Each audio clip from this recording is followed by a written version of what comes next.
नमस्कार. आई प्रतिष्ठाननं मला वाटतं साहित्यिक आणि सांस्कृतिक क्षेत्राला वाहिलेलं हे प्रतिष्ठान आणि त्यानिमित्तानं हा एक अभिनव प्रयोग सुरू केलेला आहे की काही वक्ते बोलवणं. विद्वान मी म्हणत नाही, कारण आज मी आलोय, तुमचा नंतर भ्रमनिरास व्हायला नको, परंतु वक्ते बोलून सुसंवाद साधावा. सुरुवातीला मी या प्रतिष्ठानचे अध्यक्ष आमचे मित्र राजेंद्र दिघे, प्रवीणजी शिंदे, सुमितजी बच्छाव आणि मला वाटतं सूर्यवंशी सर, गिरीशजी सूर्यवंशी, या सर्वांचं अभिनंदन करतो. मालेगाव ग्रामीण साहित्य संमेलन आपण खूप नेटकं नियोजन त्याचं केलं होतं, बातम्या आम्ही वाचत होतो. मला अध्यक्षपदाची संधी मिळाल्यानं मीही खूप आनंदात होतो. परंतु कोरोनानं जसं अनेक गोष्टींवर पाणी फिरवलं तसं आपल्या संमेलनावरही पाणी फिरवलं. ते स्थगित करावं लागलं, परंतु ते पुन्हा नव्या जोमानं निश्चितपणे होईल याची मला खात्री आहे. आपलं एकंदर सर्वांचं ॲटिट्यूड आणि कष्ट पाहता. आजचा विषय आहे माझा साहित्य प्रवास. खरं म्हणजे साहित्य प्रवास करताना मी फक्त लिहित गेलो नाही, म्हणून मी निदान कुठपर्यंत माहीत आहे हे मला माहीत नाही, पण निदान परिचयात म्हणतात की महाराष्ट्रात हे माहीत आहे, म्हणून मी ते मानतो. ते माझं मत नाही आहे. परंतु जे काही लेखक आहेत, लिहिणारे आणि बोलणारे, मग त्यात शंकर पाटील, दमा मिराजदार, पु ल देशपांडे, व्यंकटेश माडगुळकर, वपू काळे यांनी कथा लिहिल्या आणि सांगितल्या सुद्धा, म्हणून ते जनमानसामध्ये जास्त प्रसिद्ध पावले. जयवंत दळवी खूप छान लिहायचे, माझे आवडते लेखक ते आहेत. परंतु ते बोलले कधी नाही. ते खूप भिडस्त स्वभावामुळं कधी खूप मनमोकळं भाषण त्यांनी केलं नाही, मग ते असं व्यक्त होत नसत. सुदैवाने या दोन्ही गोष्टी मला जमल्या. मला आठवतं की माझंही खेडेगाव आहे, अगदी छोटं गाव नाही, ते बऱ्यापैकी गाव आहे, निम शहर आपण म्हणू. तिथं गंमत अशी व्हायची की एक गणपतीचा ओटा होता आणि तिथं अशी समोर छान जागा असल्यामुळे बहुतेक गावातील सारेच कार्यक्रम, म्हणजे कीर्तनं असतील, भजनं असतील, राजकीय सभा असतील, तिथंच व्हायच्या. ते ठरलेलं ठिकाण होतं, लोकांच्या अंगवळणी पडलेलं होतं. मग तिथं राजकीय सभा वगैरे जर असेल,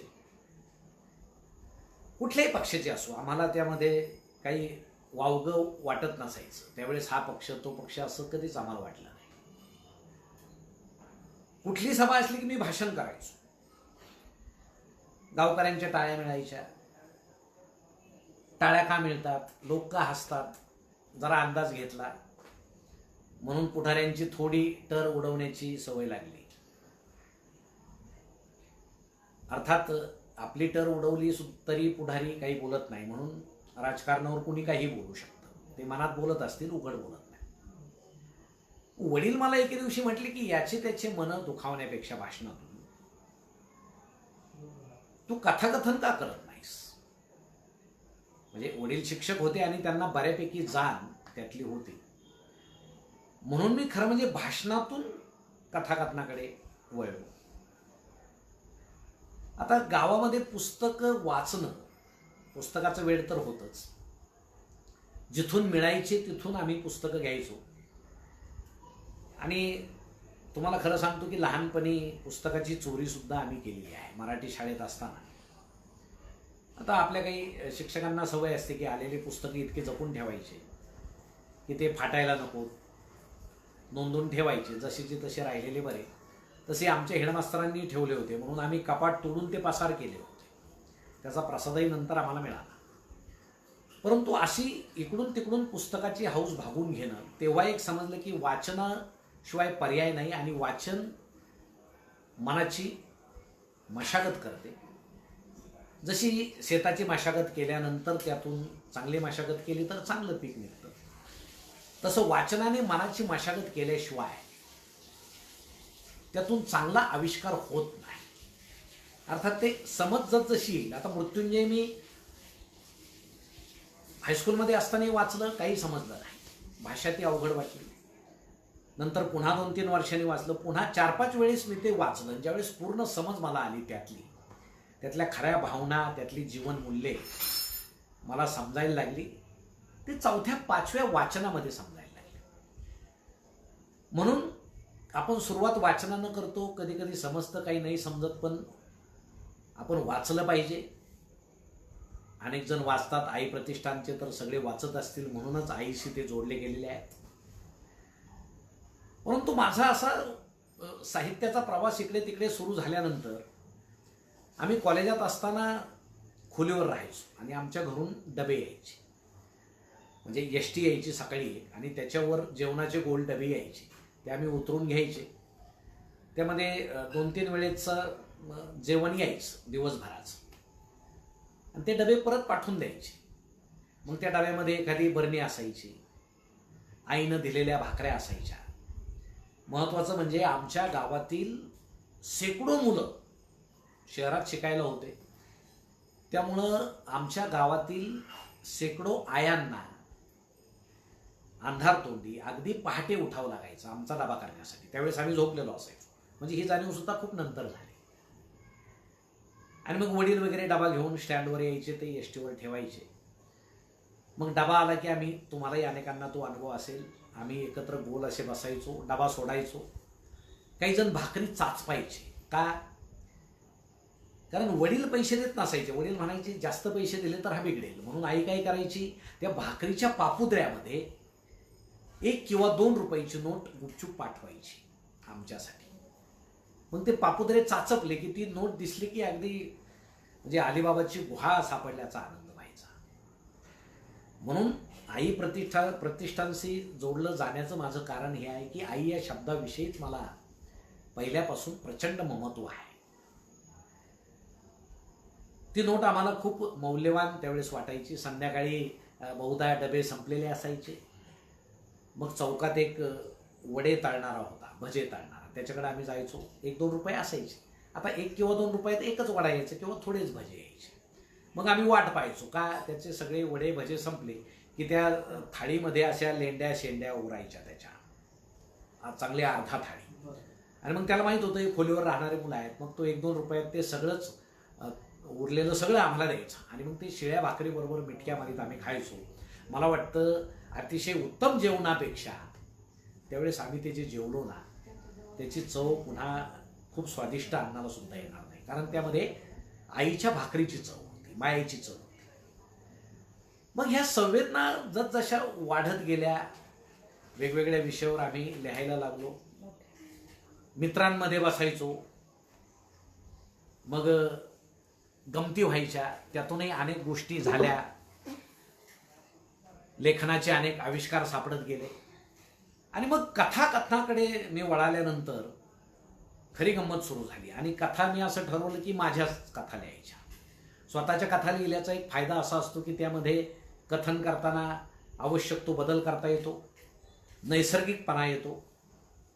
पण एक मात्र होतं की कथाकथन करताना लोक अमुक वाक्याला हसतायत, टाळ्या वाजवतायत, हे लिहिताना सुद्धा आपल्या डोळ्यासमोर येतं.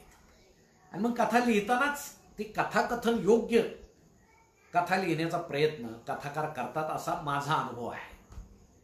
की आता हे वाक्य आपण लिहिलं, याला टाळ्या पडतील का, हशा होईल का. त्यातून फायदा एक झाला की कथा फार रंजक झाल्या, पण त्या लोकानुनय करणाऱ्या झाल्या. म्हणजे लोकांच्या टाळ्या मिळवणाऱ्या, हशा मिळवणाऱ्या झाल्या. मग काही जण म्हटले आता त्यात जीवनमूल्यच नाही. तर माझं मत आहे प्रत्येक साहित्यामध्ये जीवनमूल्य असतं. म्हणजे समीक्षकांनी जर ठरवलं की अमुक साहित्यातच जीवनमूल्य आहे तर ते चुकीचं आहे. कारण लिहिणारा काय उगीच लिहित नाही, कुठलं तरी मूल्यच त्याला उद्युक्त करत असतं लिहिण्यासाठी, म्हणून तो लिहित असतो. फक्त आता पाहणाऱ्याची दृष्टी असते.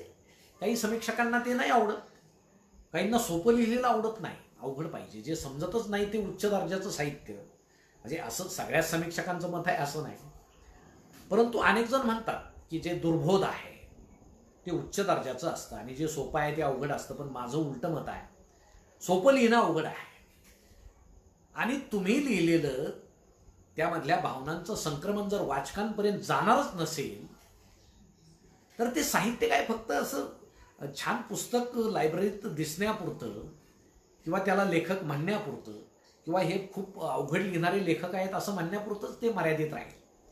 ते वाचकांपर्यंत गेलं पाहिजे, वाचकाच्या आत ते उतरलं पाहिजे. खरं म्हणजे तेव्हा लेखनाचा हेतू सफल होतो. पण या मताशी सारे सहमत असतील असं नाही, हे माझं स्वतंत्र मत आहे. तुम्हाला सांगतो, कथाकथन करण्यासाठी आपण कथा लिहिल्या पाहिजे असं सुरुवातीला मला वाटत गेलं. कॉलेजला असताना आता तुम्हाला तर माहीत आहे, कुठल्या विषयावर आपण कुठलाही कवी म्हणा किंवा कथाकार म्हणा एक आईवर लिहील किंवा प्रेमावर लिहील, कारण तो त्या वयातला ती एक प्रबळ भावना असते.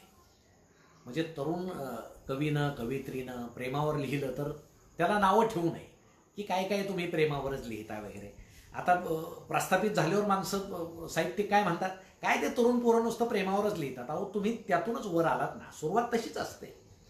काय तुम्ही म्हणजे 12व्या वर्षीच ज्ञानेश्वरीवर काहीतरी लिहावं किंवा बोलावं असं काही नाही. ज्या त्या वयात ज्या त्या गोष्टी केल्या तर आयुष्यही खूप आनंदी जातं. तुम्ही तरुण वयातच जर ज्ञानेश्वरीच्या पठणाच्या मागे लागले तर वृद्धपणी तुम्ही काय कराल हा फार मोठा प्रश्न आहे. वृद्धपण फार जाचक जाऊ शकतो तुम्हाला, तो सगळा आधार नंतरचा आहे असं माझं मत आहे. परंतु मग कथाकथन करायचं तर त्याला संधी मिळाली पाहिजे. आता महाविद्यालयात तर कथा सांगायचो, जिथे संधी मिळेल तिथं मी कथाकथन करायचो. मित्र छान छान म्हणायचेच. आता मित्र कधीच वाईट म्हणत नाही, त्यांनाच मित्र म्हणायचं. त्या चांगल्याच होत्या असं नाही, पण सुरुवातीला प्रोत्साहन तसं मिळायचं. पण मला पहिला प्रसंग आठवतो, माझा जाहीर कार्यक्रम. एका गणपती उत्सवामध्ये आमच्या नगरमध्ये एक मित्रमंडळ होतं मोठं गणेशोत्सवाचं, आणि तिथे एका मित्रानं मला सांगितलं. नंतर मला समजलं की त्या दिवसाचे वक्ते आले नव्हते म्हणून मला बोलवलं होतं, हे नंतर समजलं मला.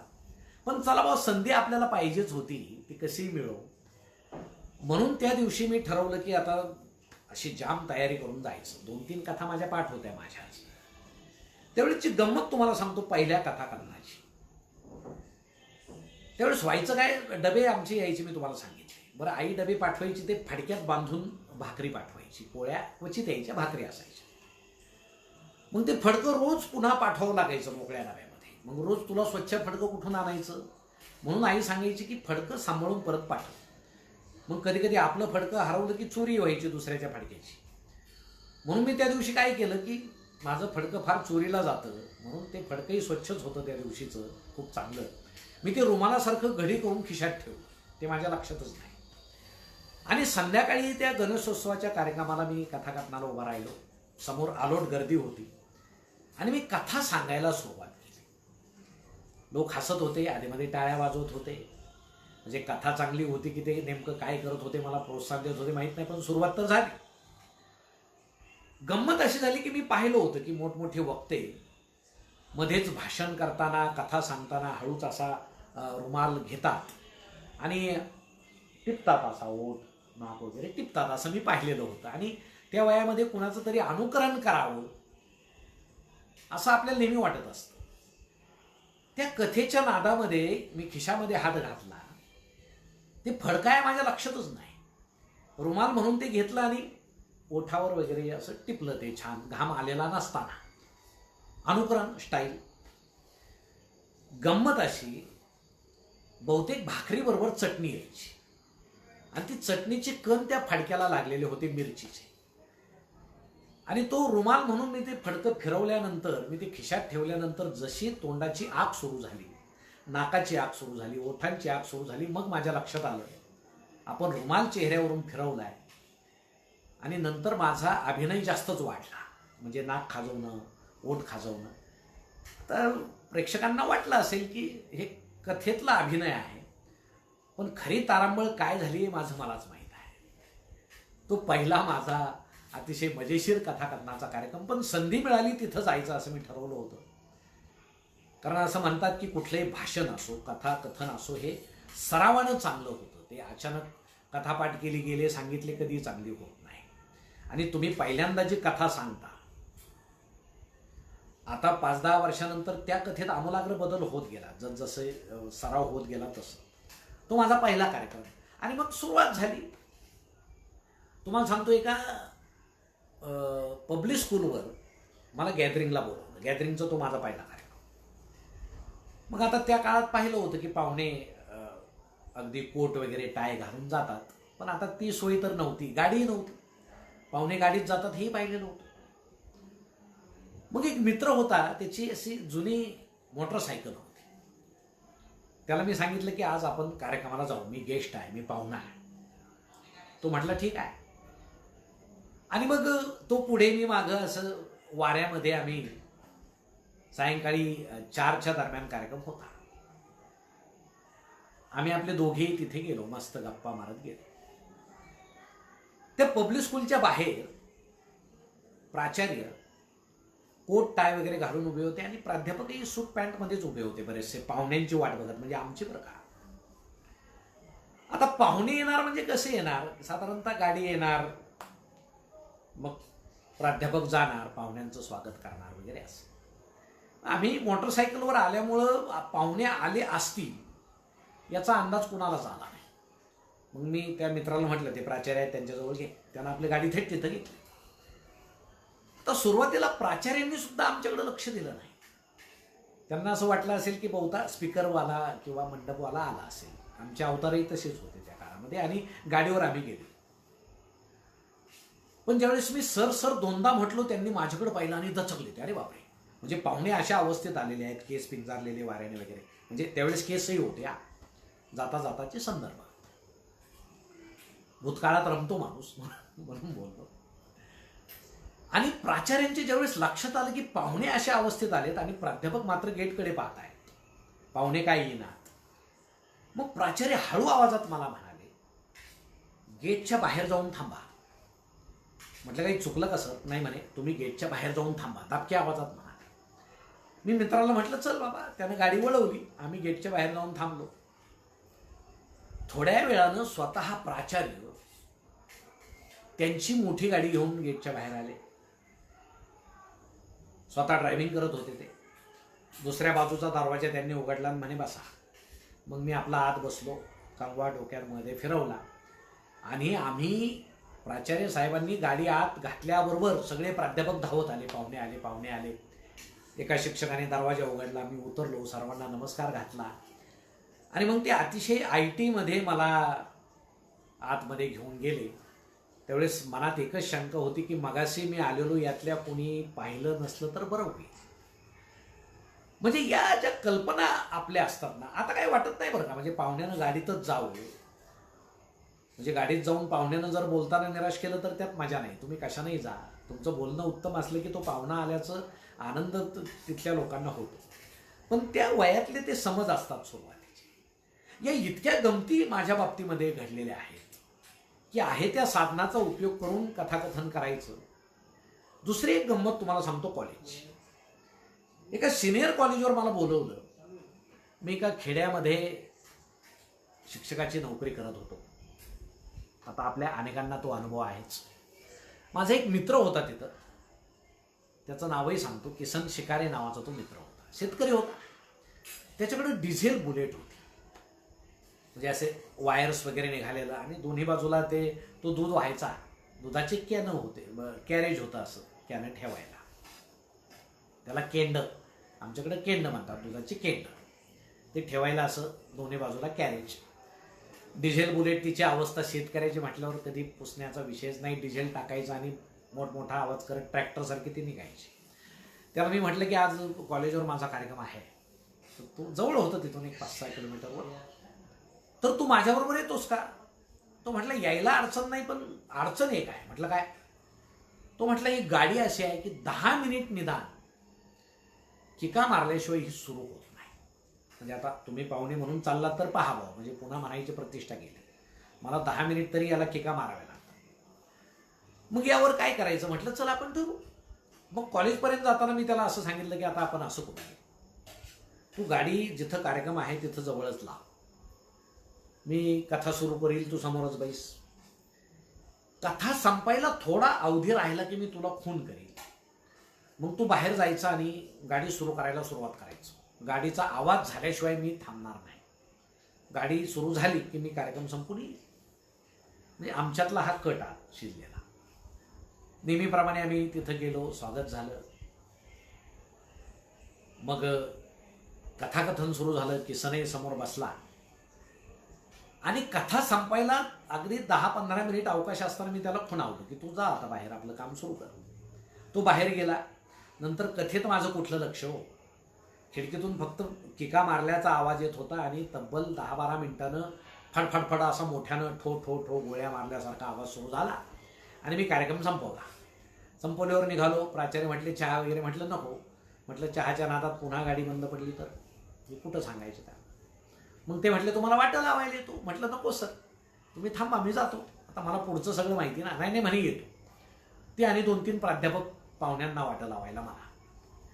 मग तोपर्यंत किसन आपला गाडी रेस करत बंद पडू नये म्हणून त्याची तारंबळच सुरू होती. चला चला लवकर म्हटला. मी आलो, मागच्या सीटवर बसलो. आता कसा बसलो असेल ते कॅरेज वगैरे होतं ते तुम्ही डोळ्यासमोर आणा. त्यावेळेस प्राचार्यांना वगैरे काय वाटलं असेल ते मी आत्ता सांगत नाही. बसलो मी त्यामध्ये आणि येतो म्हटलं. किसनला खुणावलं चल आणि निघताना गाडी बंद पडू नये म्हणून किसनने ती इतकी जोरानं रेस केली की त्या डिझेल बुलेटच्या त्या सायलेन्सरमधून भला मोठा काळा ढग धुराचा मागे निघाला. त्यात प्राचार्य आणि प्राध्यापक दिसेनासे झाले आणि आम्ही निघून गेलो. पुढे आल्यावर माझ्या मनात विचार आला, प्राचार्य नक्की म्हटले असतील पाहुणे आले आणि तोंड काळं करून गेले, म्हणजे त्यांचं त्या धुरानं. अशा सगळ्या गमती जमतीतून हा साहित्याचा प्रवास सुरू झाला. सुरुवातीच्या काळात तर माझ्या कथाकथनानं श्रोत्यांना आनंद मिळण्यापेक्षा माझं मत आहे मलाच जास्त असा आनंद मिळत होता. कितीतरी मागे गेल्यानंतर या अशा अनेक गमती आठवतात आणि आज जे सगळं माईक पासून स्पीकरपर्यंत जे नवीन तंत्रज्ञान आलेलं आहे, त्यावेळेस चेमटलेल्या भोंग्यापासून ती सुरुवात आमची झालेली होती. खूप बदल आता झालाय, परंतु या कथाकथनावरच एक स्वतंत्र कथा होईल इतक्या त्या गमती आहेत.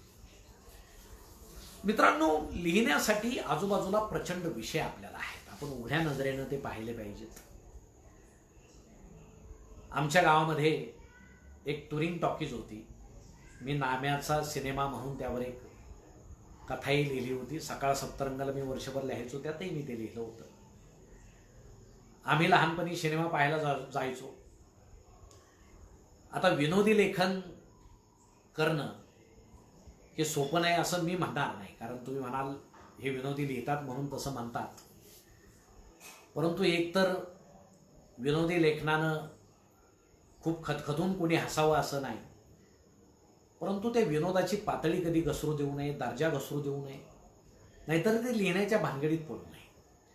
विनोदी बोलणं त्या मानानं खूप सोपं असतं, कारण टायमिंगचा विषय असतो. त्या टायमिंगमध्ये आपण बोललो. अनेक जण विनोद खूप छान सांगतात की पटकन शेवटच्या वाक्यामध्ये किंवा शेवटच्या शब्दात त्या विनोदातलं रहस्य उघडं होतं आणि समोरचे अचानक हसतात.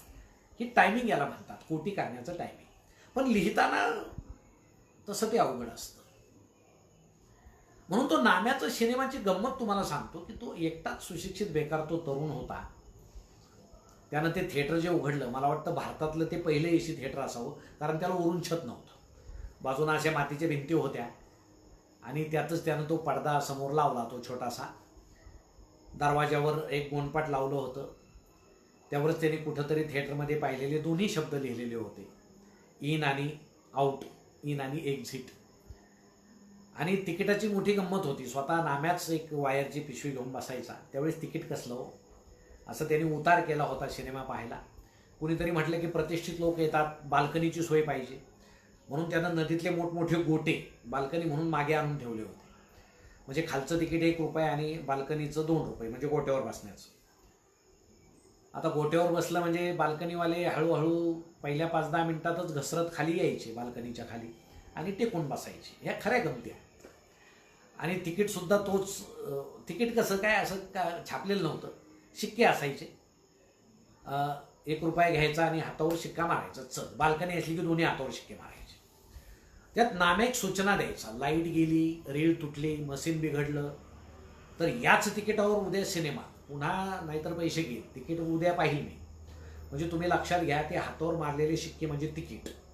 त्या दिवशी जर अर्धाच सिनेमा संपला, दुसऱ्या दिवशी अर्धा पाहायचा असेल तर दुसऱ्या दिवशी दिवसभर ते तिकीट जपायचं म्हणजे काय थोड्या गमती होत्या का? म्हणजे बाल्कनीवाले तर दोन्ही हात मागे बांधूनच फिरायचे तिकीट पुसू नये म्हणून. काय करायचं ते काय, खूप गमती असायच्या. म्हणजे मला आठवतं, मला गणित आलं नाही म्हणून सरांनी सांगितलं एक हात पुढे कर, मी केला. एक छिडी घेतली, ते म्हटले दुसरा हात पुढे कर, मी तोच ठेवला. दुसरा म्हणजे दुसऱ्या हातावर तिकीट होतं. कुणीतरी सांगितलं, सर तो सिनेमाला गेला होता, तिकीट पुसल म्हणून दुसरा हात पुढं करत नाही. सर म्हटले गणित येत नाही, सिनेमाला जातो, पुन्हा दुसरा हात फटाफट मी हात सोडला तर तिकीट पुसलं. मी रडायला लागलो. म्हणजे लागलं म्हणून नाही, तिकीट पुसलं. सरांना वाटलं हे नाहक झेंगट उभं राहील, हा घरी जाईल, पालकांना घेऊन येईल. त्यापेक्षा ते म्हटले चल. मुख्याध्यापकाच्या ऑफिसमध्ये त्यांनी मला नेलं. मुख्याध्यापकाचा शिक्का घेतला आणि दोन्ही हातावर मारला, म्हणे चल बाल्कनी तुला जा. ह्या इतक्या गमती, आणि मग त्यातून हा नाम्याचा सिनेमा तयार झाला. मित्रांनो, तुम्हाला एक सांगतो की कुठल्याही कथेमध्ये संपूर्ण आता वास्तव असेलच असं नाही, कल्पना विलासही त्यात असतो. आता अनेकांच्या आत्मचरित्रातच असतो. कथेचा तर विषय सोडून द्या. आत्मचरित्रात चांगल्या चांगल्या गोष्टी तेवढ्या लिहायच्या आणि अंगाशी येणाऱ्या मात्र लिहायच्या नाही. आता जे अमेरिकेचे अध्यक्ष डोनाल्ड ट्रम्प यांच्यावर जे आता आत्मचरित्र येत आहे, कुठल्या तरी त्यांच्याच पूर्वीच्या मंत्र्याचं, त्यावर बंदी घालण्याचा भरपूर प्रयत्न झाला, पण कोर्टानं सांगितलं नाही, हे येऊ द्या, हे प्रकाशित होऊ द्या, कारण त्यामध्ये साऱ्या खऱ्या गोष्टी त्यांच्याविषयी आहेत. परंतु लेखनाविषयी मी तुम्हाला एक सांगतो की सुरुवातीला लिहिताना जे जे आपल्याला वाटतंय ते आपण लिहिलं पाहिजे आणि लिहिताना ते उचंबळून आलं पाहिजे. आता मला आज 20 पानं लिहायचेतच म्हणून जर आपण बसलो तर मला वाटतं ते नैसर्गिक लिहिणं होणार नाही. कुठेतरी भावना मनात दाटू द्या. स्वच्छ आभाळातून पाऊस पडणार नाही, त्याला ढग पाहिजेत. तसं काहीच विचार नसताना आपण गरज म्हणून जर लिहायला गेलो तर त्यात कोरडेपणा येण्याची दाट शक्यता आहे. परंतु पावसाळ्यात आभाळ भरून आल्यानंतर जसा पाऊस पडतो त्या पद्धतीनं मनामध्ये भावनांचा कल्लोळ झाल्यानंतर आपण ते लेखन जर केलं तर ते सकस होतं. म्हणून आपण अनेकांनी सारांश शून्य वाचलेले असेल. मी स्वतः तुमच्यासारखाच शिक्षण व्यवस्थेत काम करत असल्यानं त्यातले सगळे बारकावे त्यात लिहिण्याचा मी प्रयत्न केला. पण त्यातला नायक मात्र जो आहे नारायण, मला आनंद याचा वाटतो की पूर्ण महाराष्ट्रामध्ये, अगदी आपल्या मालेगावच्या पलीकडे जर गेलात तर कोकणापासून अगदी शेवटपर्यंत ती कादंबरी प्रत्येक शिक्षकाला स्वतःची वाटते की मी यात कुठेतरी आहे, मी स्वतः यात कुठेतरी आहे. आणि अनेक तरुण शिक्षकांचे फोन येतात की मी नारायण आहे. त्यावेळेस मला आनंद होतो की आपण ही सगळी व्यवस्था जरी बरबटलेली असली तरी शेवटी माझं असं मत आहे की वर्ग हा स्वर्ग आहे. ते 30-40 जे निष्पाप मुलं असतात ना, शिक्षक होण्याचं हे सगळ्यात मोठं भाग्य असं आहे की आपण निष्पाप मुलांसमोर आहोत की जे स्वार्थी नाहीत. त्यांच्या मनाच्या कोऱ्या पाटीवर आपण जे लिहितो त्याचा परिणाम आयुष्यभर त्यांच्यावर टिकतो. म्हणून इतक्या निष्पाप निस्वार्थी 30-40 मुलांमध्ये आपलं दिवसभर थांबणं ही आपली खूप भाग्याची गोष्ट आहे. बाहेर असं इतकं निष्पाप आपल्याला कोणी भेटणार नाही. म्हणून वर्ग हा आपला स्वर्ग असतो. तिथं जे करायचंय ते आपणच करतो. मुलांच्या दृष्टीने आपण देव असतो. म्हणून शिक्षकांच्या प्रश्नावर वाचा फोडण्याचं काम सुद्धा साहित्यातून व्हावं यासाठी माझा प्रयत्न असतो. म्हणून आता गुरुजी काहीतरी हरवलंय हा लेख मी ज्यावेळेस लिहिला की जुने शिक्षक आणि आत्ताचे शिक्षक, जसा काळ बदलला तसे शिक्षक बदलणारच, कारण समाज बदलत गेला आणि या समाजातून शिक्षक येतात. म्हणजे समुद्रातलं बादलीभर पाणी जर आपण घेतलं आणि ते गोड आहे असं म्हणायला गेलो तर त्यात काय अर्थ नाही. जसं त्या समुद्राचं पाणी आहे तसं त्या बादलीत पाणी येणार आहे. म्हणून जसा समाज आहे तसं शिक्षकाला बदलावं लागणार आहे. त्यामुळे समाजानं शिक्षकाला नावं ठेवण्यात काही अर्थ नाही आहे, कारण समाजाच्या संस्कारातूनच तो वर आलेला असतो, पुढे झालेला असतो. परंतु यावर सुद्धा बेकबेल की अशैक्षणिक कामामुळे आपल्याला वेळच मिळत नाही. एखाद्यानं गांभीर्यानं सांगणं, तीच अडचण आपण विनोदातून सांगणं, यात फार मजा आहे. म्हणून मला तर महाराष्ट्रामध्ये ठिकठिकाणी कार्यक्रमाला गेल्यानंतर कोणी नसलं तरी आपले शिक्षक मित्र मात्र तिथं जाते ना, उपस्थित असतात. आणि कुठल्या का होईना संदर्भाने शिक्षकांचा उल्लेख माझ्याकडून निश्चितपणे होतो. आता या अशैक्षणिक कामाच्या गमती तुम्हाला सांगतो. एका गुरुजींनी ज्यावेळेस फळ्यावर उसाचं चित्र काढलं, साहेब वर्गात आले. आता साहेब म्हणजे कोण, नको त्यावेळेस येतात ते माणसं, असं आपण सरळ व्याख्या करू. आणि ते गुरुजींना म्हटले, गुरुजी ऊस छान काढला तुम्ही. म्हणे हो, माझी चित्रकला चांगली आहे. महिनाभरानं साहेब योगायोगानं आले त्या शाळेमध्ये, पुन्हा त्याच वर्गात आले. त्यांनी फळ्याकडे पाहिलं तर ऊस तसाच. म्हणून त्यांना आश्चर्य वाटलं की महिन्यापूर्वी पाहिलेला ऊस तसाच आहे. म्हणून त्यांनी गुरुजींना विचारलं, गुरुजी ऊस तसाच? म्हणे हो. म्हणे कशाला ठेवलाय? गुरुजी म्हटले बेण्याला ठेवलाय. आता हा झाला विनोद. परंतु या विनोदातून गुरुजींनी नंतर जे सांगितलं की साहेब तुम्ही महिन्यापूर्वी आलात, त्यानंतर प्रत्येक दिवशी मला प्रशासनानं कुठं कुठं पळवलं की मला फळा पुसायला सुद्धा वेळ मिळाला नाही. इतके तर अशैक्षणिक कामं तुम्ही आम्हाला देताय. म्हणजे या विनोदाच्या हसण्यातून एक वेदना बाहेर पडते. म्हणून माझं एक स्पष्ट मत आहे की कुठला विनोद श्रेष्ठ असतो? ज्याच्या तळाशी वेदना असते, तो विनोद हा सर्वश्रेष्ठ असतो. विनोद नुसता हसण्यावरही नेऊ नये. त्यातून जे बाहेर पडतं ना, ते खूप गंभीर करणारं असतं, गंभीर सांगणारं असतं. फक्त त्याचा मतितार्थ आपल्याला समजला पाहिजे. म्हणून नुसते विनोद ऐकून लोक हसतील, हसू द्या. परंतु हसल्यानंतर कुठंतरी त्यांच्या अंतर्मनाला ती गोष्ट जाणवेल, ती गोष्ट अतिशय महत्वाची असते. एका साहेबांनी ज्यावेळेस वर्गामध्ये शिक्षकांना सांगितलं की सगळ्यात हुशार मुलगा उभा करा, केला त्यांनी. साहेबांनी त्याला विचारलं, साथी किती? तो म्हटला 38. साहेब म्हटले, गुरुजी हे काय सगळ्यात हुशार? म्हणे हाच आहे. म्हणे कसं काय?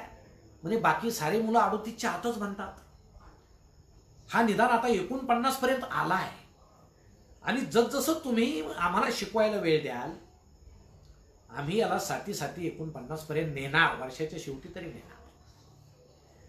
आता या विनोदातून सुद्धा शेवटी शिक्षकांना शिकवण्याची सुद्धा मोकळीक नाही, याची जाणीव जरी समाजाला झाली तरी ती पुरेशी असते. म्हणून माझं मत आहे की उत्कृष्ट विनोद हा काहीतरी सांगणारा असतो, त्यातलं गांभीर्य पटवून देणारा असतो, त्यातली वेदना दाखवणारा असतो. म्हणून मी लिहिताना मला अनेक वृत्तपत्रामध्ये सदर लिहिण्याची ज्यावेळेस वेळ आली किंवा येते आलो, बहुतेक वृत्तपत्रांमध्ये मी लिहिलं. सकाळमध्ये मी वर्षभर सप्तरंग पुरवणीला लिहिताना नाव तर सदराचं हलकं फुलकं होतं, पण लोकांना हलकं फुलकं ठेवता ठेवता त्यातून काहीतरी कसं सांगता येईल याचा माझा प्रयत्न असायचा. आणि खूप मजेशीर विषय मला सुचायचे. तुम्हाला सांगतो, तुम्ही म्हणाल हे कसं लिहिणं जमतं? तुम्ही एक काम करा, तुम्हाला एखादी घटना आठवली, काहीतरी लिहावंसं वाटलं तर सुरुवात करा बरं. तुमच्या मनात इकडं तिकडं दडलेलं आपोआप बाहेर येईल, कारण ते दडलेलं आहे. आविष्कार केल्याशिवाय ते समजत नाही की अरे आपल्यात हे होतं, अरे हे तर होतं, मी इतके दिवस लिहित नव्हतो, बोलत नव्हतो. व्यक्त झाल्याशिवाय समजत नाही आपल्या आत खूप दडलेलं आहे. व्यक्त व्हा, ते बाहेर येईल. लिहिताना बाहेर येईल. कादंबरी हा फार मोठा पट आहे. मी ज्यावेळेस झुंड कादंबरी लिहिली, पत्रकारितेवर होती, मी जवळजवळ 2.5-3 वर्ष, आता आपलं शिक्षण क्षेत्रातले बारकावे मी लिहू शकतो कारण ते आपल्या परिचयाचे आहेत रोजच्या. पत्रकारितेचं मी काय लिहिणार? परंतु पत्रकार इतके मित्र आहेत की त्यांचं ते सगळं पाहून 2.5-3 वर्ष मी अक्षरशः 200-250 पत्रकारांच्या मुलाखती, म्हणजे त्यांना जाणवणार नाही अशा संपादकापर्यंत मी त्यांच्याशी मनमोकळं बोलायचो, त्यांना बोलतं करायचो, त्यांच्या वेदना समजून घ्यायचो. अनेकदा सायंकाळची वेळ की ज्यावेळेस त्या एखाद्या वृत्तपत्राच्या, आता राजेंद्रजी तर उत्तम पत्रकार आहेत, त्यांना जाणीव आहे, सायंकाळच्या वेळेस तर कुठल्याही वृत्तपत्राच्या कार्यालयात जाऊच नाही. ते प्रचंड धावपळीत असतात, पानं पाठवायची असतात, पानं लावायची असतात, बातम्या बदलायच्या असतात. अशा वेळेस मी जाऊन बसायचो, त्या संपादक मित्राकडे जाऊन बसायचो. का आलात? काय नाही, सहज आलो. काय विशेष? काय नाही, चालू द्या, मी आपलं बसलोय, मी गमती पाहायचो.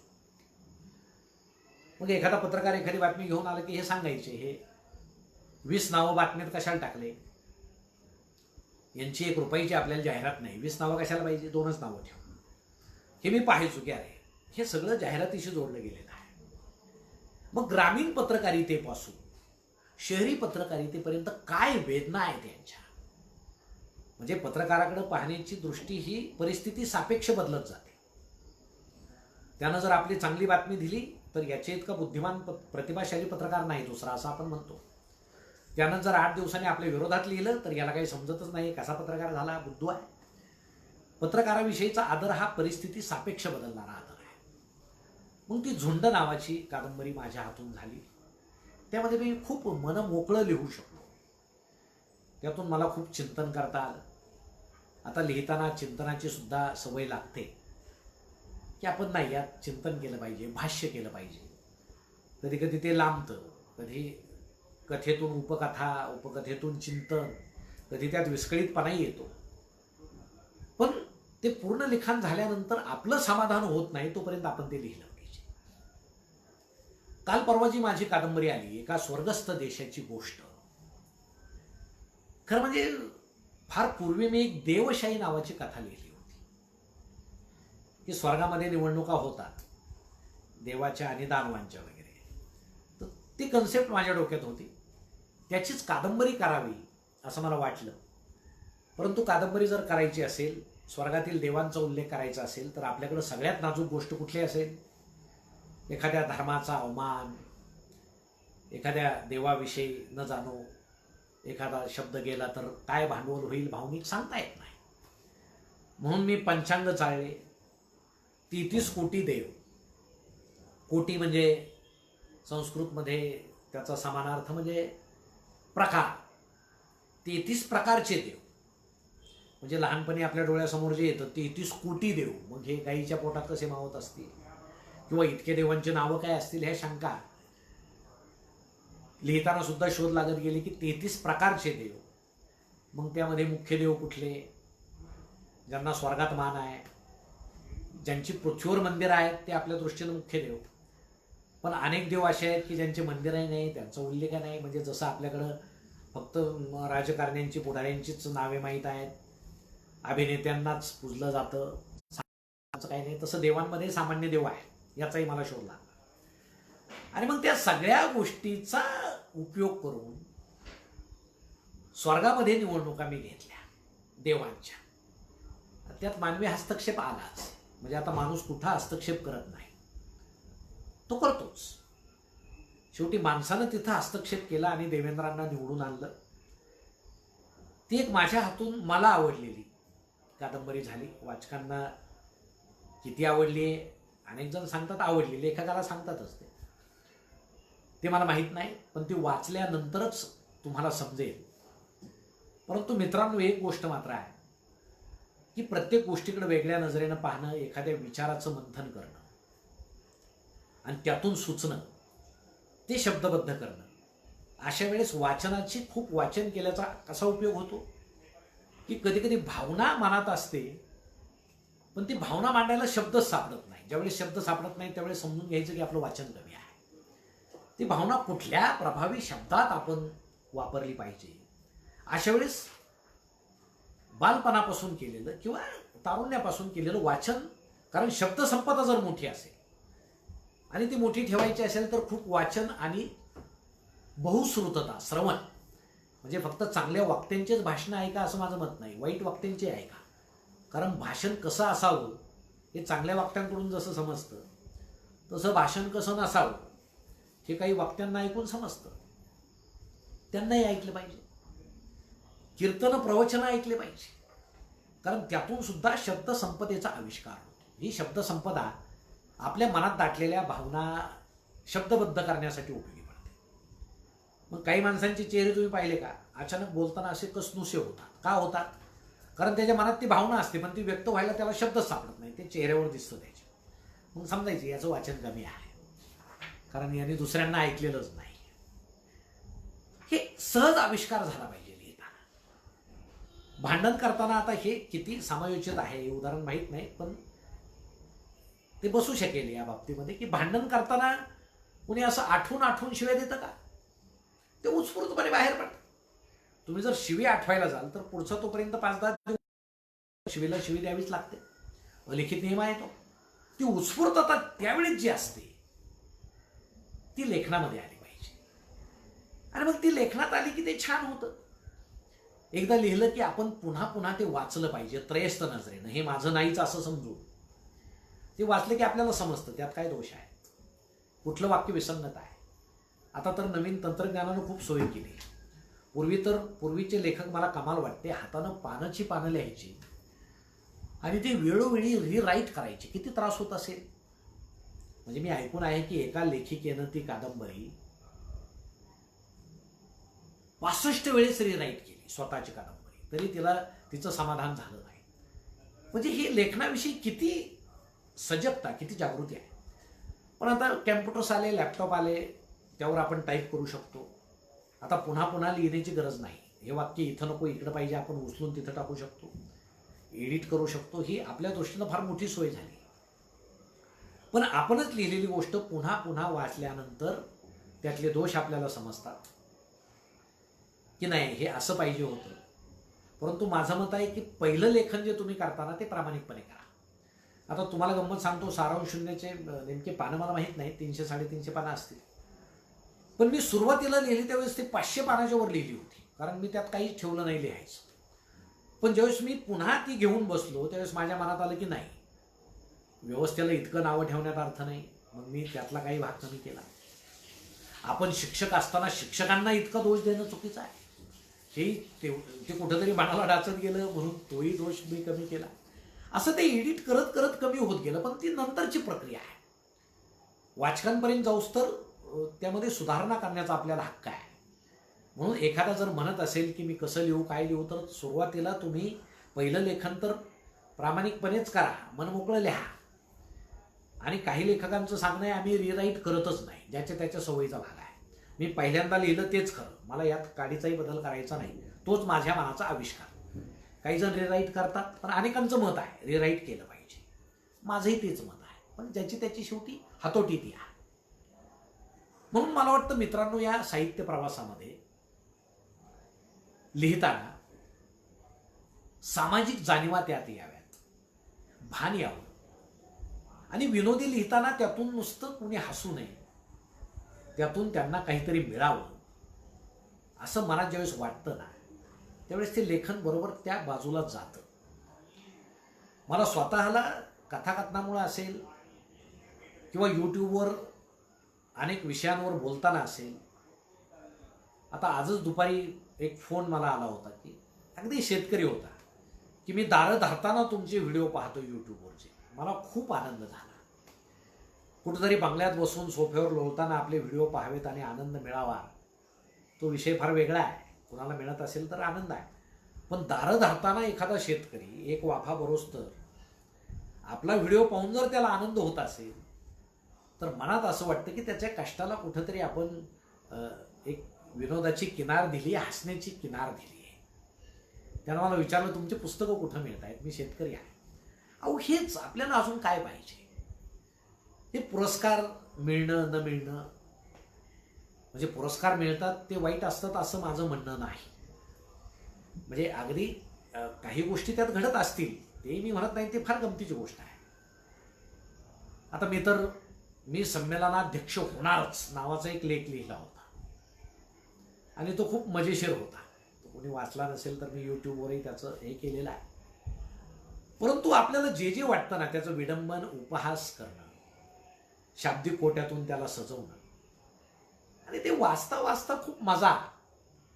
म्हणजे आता हे तुम्ही जे पाहताय याला मी कोरोना कट म्हणतो. कारण मी आता गावी गेल्यानंतर पूर्वीचे दिवस मला आठवले, तो नाभिक आठवलं. हे मी का सांगतोय, कारण मी ज्यावेळेस सदा नाभी नावाचा जो लहानपणी आमची कटिंग करणारा नाभी होता त्यावर लिहिलं. लिहिताना मग त्याचं ते दुकान, तो पूर्वी त्या पोतळ्यावर त्यांच्याकडं कसा आरसा असायचा त्यात एक तर चेहऱ्याचा अर्धाच भाग दिसायचा, नुसते ओठच दिसायचे, म्हणजे पूर्ण कटिंग केलेलं दिसतच नव्हतं. नंतर धोपट्या गेल्या, दुकान आलं, त्या सदानं दुकान टाकलं. मग पुढे मी नोकरीनिमित्त बाहेर गेलो आणि खूप वर्षांनी परत गेलो सदाला भेटायचं म्हणून. तर दुकानाचा पूर्ण रागरंग बदललेला होता. देवांच्या तसबिरी गेलेल्या होत्या सदानं लावलेल्या, सगळ्या नटांच्या तसबिरी होत्या त्याच्या मुलानं लावलेल्या. आणि निघताना मी पाहिलं, उठलो मी की आता नाही, इथं सदा नाही तर कशाला बसायचं, म्हणून मी उठलो. कुठंतरी गेला असेल असं वाटलं.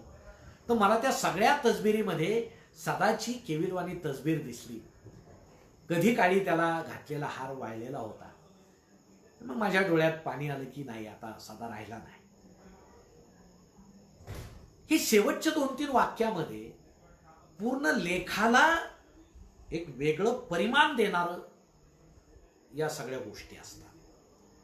म्हणून शेवट खूप धक्कादायक करावा असं नाही, पण मला ते आवडतं की वाचक वाचत वाचत जातो आणि शेवट असा होतो की तो त्यानं अपेक्षित केलेला नसतो. म्हणून सारांश शून्य मधल्या तो जो आपला नायक आहे नारायण आणि त्या शिक्षिका आहेत तिथल्या मॅडम, आता त्यांचं आता लिहून मला खूप दिवस झाले, पुन्हा ती वाचली नाही. त्यांचं जे अव्यक्त प्रेम मी दाखवलेलं आहे, अशब्द आहे, अव्यक्त आहे, ते दाखवताना मला एक जबाबदारी अशी होती की एकतर शिक्षकाचं प्रेम दाखवायचंय, त्यात भडकपणा नको, उत्तानपणा नको, शाळेत हे असंच करतात का असं कोणी म्हणायला नको. पण शेवटी तोही माणूस आहे, त्याच्या मनात फुललेल्या भावना, आणि नंतर तिचं दुसऱ्याशी झालेलं लग्न, आणि नंतर याचं लग्नच न होणं. खरं म्हणजे कादंबरी संपल्यानंतर जे अनेक फोन आले किंवा पत्र आले किंवा मेसेज आले, त्यामध्ये वाचकांची तक्रार हीच होती की नाही, त्या दोघांचं लग्न होऊ द्यायला हवं. परंतु आता हे वाचकाच्या मनात राहिलं म्हणजे मी कुठंतरी लिहायला यशस्वी झालो. ही तर कॉमन गोष्ट आहे, एकत्र येणं, प्रेम होणं आणि लग्न होणं. लग्न न होणं ही वाचकाच्या मनात ठसण्याजोगी गोष्ट आहे. अर्थात मी ते जाणून बुजून केलं नाही, पण आता आनंदाची गोष्ट ही आहे की या कोरोनाच्या लॉकडाऊनच्या काळामध्ये पुन्हा मला जी मागणी आपल्या सगळ्या मित्रांकडून होती की सारांश शून्याचा पुढचा भाग तुम्ही लिहा, म्हणून मी ती सुरुवात केली. आता त्यातल्या नारायणची बदली झाली आहे, जुने सगळे पात्र गेलेत, ते कधीतरी भेटतील त्या कादंबरीमध्ये. परंतु आता तो नारायण अजून त्याच्या आदर्शाकडे कशी वाटचाल करतो. प्रशासनाचं आडवं येणं, ते काय होऊन आडवे येत नाही, तो वरून येतं तसं ते खालपर्यंत येतं.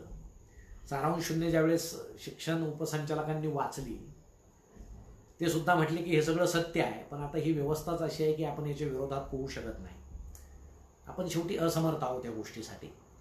म्हणून यातून नुसतंच तक्रारी करण्यापेक्षा त्यातली त्यात आम्ही मुलांशी कसे जोडले जाऊ,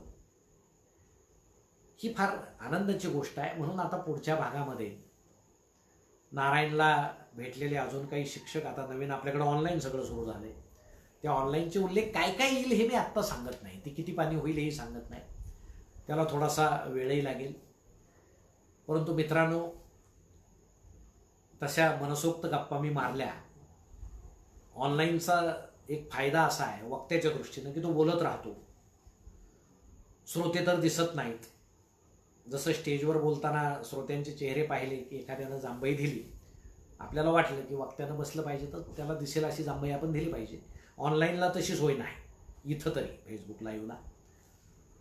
त्यामुळे मी आपला बोलत राहील, तुम्ही किती प्रेमानं ते ऐकताय याची मला जाणीव नाही. काही मेसेज येत आहेत पण ते मी वाचू शकत नाही.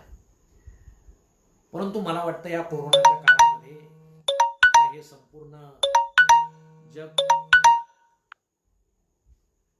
वेगळ्या पद्धतीनं बदललंय, भाकरी पालटल्यासारखं. म्हणून आता शिक्षण व्यवस्था सुद्धा बदलत चालली आहे. आपण सर्वांनी मालेगावच्या बाबतीत ऐकून मी तर सांगितलं, अनेक मित्रांशी मी बोललो, पण यातून आपण खूप समर्थपणे सगळे बाहेर पडलात. अनेकांच्या मनामध्ये या काळामध्ये निराशा दाटली. आई प्रतिष्ठानशी जे जे जोडले त्यांच्यामध्ये काहीतरी कला आहे म्हणून ते जोडले गेले याची मला खात्री आहे. आणि अशा एकटेपणामध्ये कोण मदतीला येत असेल तर ती कला आहे, ती कुठली असो. चित्रकला असो, साधं एखादं छोटंसं वाद्य वाजवण्याची असो, पण कला माणसाला खूप आनंदी ठेवते, खूप मोठा आधार देते. त्याच्या मनाभोवती असं एक कवच तयार करते की कुठलंही संकट त्या कवचावर येऊन आदळतं, त्याचं मन सुरक्षित राहतं. म्हणून मध्यंतरी मी एका सेवानिवृत्तीच्या कार्यक्रमामध्ये सेवानिवृत्तांनी कसं जगावं एक 5-7 मिनिट मी बोललो. म्हणजे मी जे पाहिलं ते बोल. तो व्हिडिओ तुम्ही ऐकला नसेल तर ऐका, म्हणजे सेवानिवृत्त नसलात तरी ऐका. पण पूर्ण राज्यातून जेवढ्या काही सेवानिवृत्त लोकांचे मला फोन आले, वडिलांच्या वयाचे असतील, आजोबा असतील, त्यात मी उमरग्याच्या एका वृद्धाश्रमाचा उल्लेख केलेला आहे. अत्यंत, आता वृद्धाश्रम सुंदर असतो हे वाक्य तुम्हाला विचित्र वाटेल, पण खरोखर तसा वृद्धाश्रम मी पाहिलेला नाही. तुम्ही कधी उमरग्याला जर गेलात, मला नाव आठवत नाही त्या वृद्धाश्रमाचं, परंतु एकदा तिथं गेलेला वृद्ध घरच्यांनी किती प्रेम देऊ घरी परत येणार नाही असा तो वृद्धाश्रम आहे. त्याचा उल्लेख मी केल्यानंतर महाराष्ट्रभरातून जे फोन मला येतात काहींचे की तुमचा व्हिडिओ पाहिला, ते वृद्धाश्रमाचा पत्ता देता का? त्यावेळेस मला जाणवतं की हे बाबा संकटात आहेत, कुटुंबामध्ये यांना आनंद नाही, म्हणून यांना वृद्धाश्रमाची ओढ लागली. मित्रांनो, आयुष्याचं प्रतिबिंब साहित्यात उमटतं. साहित्य दुसरं तिसरं काही नसतं आणि विनोदही दुसरे तिसरे काही नसतात, आपल्या आजूबाजूला पडलेले असतात. त्याच्याकडे पाहण्याची दृष्टी आपल्याला हवी, पण ती ओढून ताणून मात्र आपण करू नये. भलं आपल्याला विनोदी लेखन सुचत नसेल, विनोद सांगता येत नसतील, तर वाईट काही नाही. दुसऱ्यानं लिहिलेलं वाचा, हसा. दुसऱ्यानं विनोद सांगितला तर तो ऐकून हसा. ती सुद्धा एक कलाच आहे. पण तीही जर आपल्यात नसेल तर मात्र अवघड आहे. म्हणजे दुसऱ्याला हसवण्याची नसेल मान्य आहे, पण हसण्याची जर नसेल तर मात्र हा कोरडेपणा फारच वाईट आहे. त्या कोरोनाच्या या 3-4 महिन्यामध्ये अशा लोकांचं काय झालं असेल, त्यांचं काही हो, त्यांच्या सहवासात असलेल्यांचं काय झालं असेल, हा फार मोठा प्रश्न आहे. असो, मला आई प्रतिष्ठानचं कौतुक करावं असं वाटतं. आमचे मित्र राजेंद्र जे आहेत, बाकी सगळे पदाधिकारी आहेत, यामध्ये बहुतांशी शिक्षक आहेत. आपण हे खूप चांगलं काम करताय. या प्रतिष्ठानच्या वतीनं अनेक उपक्रम आपण करताय. साहित्य संमेलन खूप वर्षानंतर पुन्हा उभारी घेऊन आपण भरवण्याचा प्रयत्न केला. अगदी मंत्री महोदयांचा त्याला पाठिंबा होता, पण आता हा कोरोनाचा काळ आहे. किती दिवस आता पुन्हा या सगळ्या गोष्टी सुरू व्हायला लागतील सांगता येत नाही. पण आता कोरोनाबरोबर जगणं हे अपरिहार्य आहे असं मला वाटतं. फक्त सर्वांनी काळजी घेतली पाहिजे, स्वतःला जपलं पाहिजे, कुटुंबाला जपलं पाहिजे. आणि या काळामध्ये आपल्या मुलांना इतके दिवस आपण जे प्रेम देऊ शकलो नाही, नाईलाजानं का होईना घरात आपण थांबलो म्हणून ते त्यांना मिळालं. आपली पत्नी दिवसभर काय करत असेल, कारण आपण एकदा सकाळी डबा घेऊन निघालो किंवा कुठं शाळेत गेलो, इतर नोकरीला गेलो की माहीत नसतं. पण या कोरोनाच्या काळात सर्वात जास्त हाल अपेष्ट झाले असतील तर ते स्त्रियांचे आहेत, कारण आमच्या सगळ्यांचे वेगवेगळे खाण्याचे छंद असतील वगैरे, ते सगळं पूर्ण करण्यामध्ये मी आमच्या घरातल्या अनुभवावरूनच सांगतो. म्हणून आजूबाजूला कुठं आयुष्य नाही, ते आपल्या जवळ आहे, ते साहित्यात आहे, ते कलेत आहे. आणि आई प्रतिष्ठानच्या माध्यमातून आपण ते जपतायत, त्याला आविष्कारित करतायत, याचा मला खूप आनंद आहे. म्हणून हा काळ आता लवकरच सुलभ हो. बोलायच्या खूप गोष्टी आहेत, पण बोलण्यालाही मर्यादा आहेत. कंटाळा येण्याआधी कुठल्याही वक्त्यानं थांबावं असं म्हणतात. म्हणजे आता मी खूप बोलून असं म्हणतोय, काही वक्ते असं वाटतं की आता थांबतील, मग अचानक त्यांना काहीतरी आठवतं भूतकाळातलं, पुन्हा सुरू होतात. त्यातला मी नाही, मी एकदा थांबतो म्हटलं की थांबेलच. पण जाताना एक आठवण करून देतो की ज्यावेळेस पुन्हा वातावरण छान होईल, हे मालेगाव साहित्य संमेलन पहिल्यापेक्षा अतिशय जोमानं, आनंदानं, ऊर्जेनं आपण घेऊया आणि इतरांच्या आयुष्यात आनंद निर्माण करण्याबरोबरच आपल्यालाही दुसऱ्याला आनंद देण्यातलं समाधान मिळत असतं. ही गोष्ट मात्र तेवढीच खरी आहे. म्हणून पुन्हा एकदा पुढच्या साहित्य प्रवासासाठी निश्चित आपण भेटूया. तोपर्यंत आई प्रतिष्ठानच्या सर्व पदाधिकाऱ्यांचं मी मनापासून अभिनंदन करतो, आभार मानतो. पुन्हा लवकरच आपण भेटूया. तोपर्यंत धन्यवाद.